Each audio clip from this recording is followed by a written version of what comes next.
Pasko yung mga ang dating daan, di ba?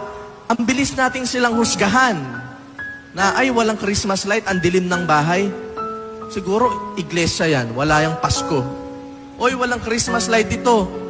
Ang dilim ng bahay, oh. Wala yung Pasko, hindi nagpapasko yan. Mga ang dating daan yan. Madali tayong mag-judge na wala silang Pasko. Pero baka nga may mas Pasko pa sila kaysa sa atin.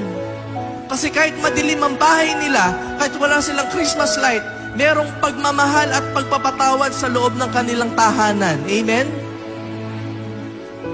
Kahit gaano kaliwanag ang buong bahay nyo, punong-puno ng Christmas lights, kung ang loob ng tahanan, puro pag-aaway, puro alitan, walang Pasko ang mangyayari sa inyo.